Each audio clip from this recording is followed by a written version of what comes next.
Pengertian evaluasi non-tes. Pengertian ini adalah penilaian pengamatan perubahan tingkah laku yang diperbuat atau dikerjakan oleh peserta didik dibandingkan dengan apa yang diketahui atau dipahaminya. Dengan kata lain, penilaian non-tes dapat diamati dibandingkan dengan pengetahuan dan proses mental lainnya yang tidak dapat diamati oleh indera. Sedangkan teknik penilaian non-tes berarti melaksanakan penilaian dengan tidak menggunakan tes. Sedangkan teknik penilaian non-tes tertulis maksudnya adalah berbentuk evaluasi tes.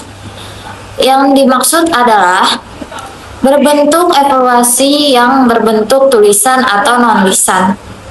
Alat atau instrumen merupakan suatu yang dapat digunakan untuk mempermudah seseorang melaksanakan tugas atau mencapai tujuan dengan lebih efektif dan efisien.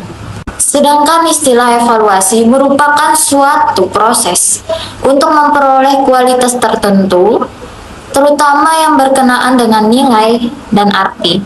Istilah lain yang memiliki makna yang hampir sama dengan evaluasi adalah penelitian, asesmen, dan pengukuran. Secara sederhana, penilaian dan pengukuran merupakan komponen yang ada di dalam ruang lingkup evaluasi, di mana penilaian merupakan proses berkesinambungan untuk mengumpulkan informasi, sedangkan pengukuran lebih khususnya mengumpulkan informasi yang bersifat kuantitatif atau sesuatu. Baik, selanjutnya yaitu jenis-jenis teknik non-tes. Ada 3, yang pertama pengamatan, yang kedua wawancara, dan yang ketiga kuesioner.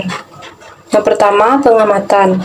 Menurut Sudijono pada tahun 2009, observasi yaitu cara menghimpun bahan-bahan keterangan yang dilakukan dengan mengadakan pengamatan dan pencatatan secara sistematis terhadap fenomena-fenomena yang sedang dijadikan sasaran pengamatan. Yang kedua, wawancara.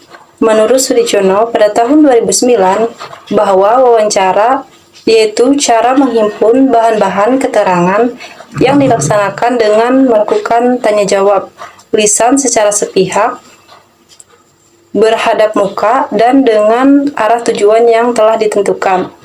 Yang ketiga, kuesioner.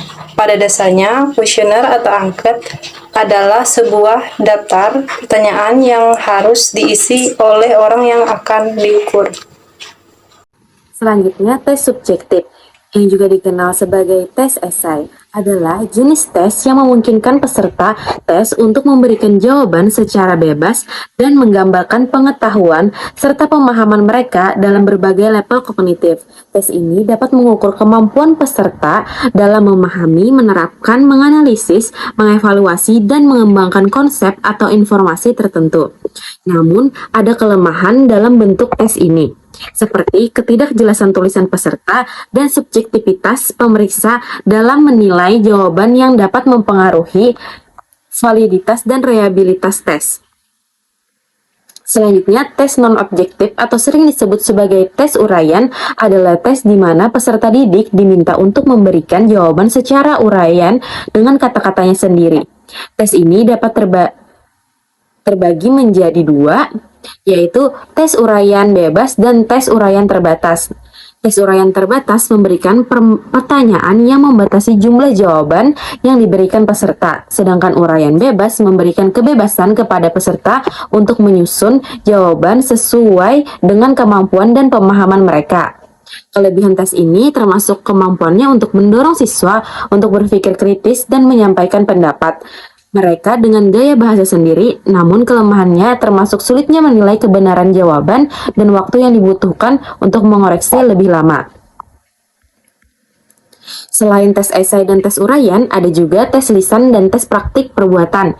Tes lisan memerlukan peserta didik untuk menyampaikan jawaban secara lisan, sementara tes praktik atau perbuatan menuntut peserta didik untuk mendemonstrasikan kemampuan atau keterampilan mereka dalam situasi praktis. Keduanya merupakan teknik penilaian yang penting untuk mengukur kompetensi afektif dan psikomotorik peserta didik. Kesimpulan, Evaluasi pendidikan adalah bagian integral dari proses pembelajaran yang efektif dalam memperbaiki kualitas pendidikan. Penting untuk memperhatikan berbagai aspek evaluasi, termasuk evaluasi non-tes. Evaluasi non-tes mencakup berbagai teknik yang mengukur berbagai aspek seperti sikap, minat, bakat, dan motivasi peserta didik. Beberapa teknik evaluasi non-tes meliputi observasi, wawancara, dan kuesioner.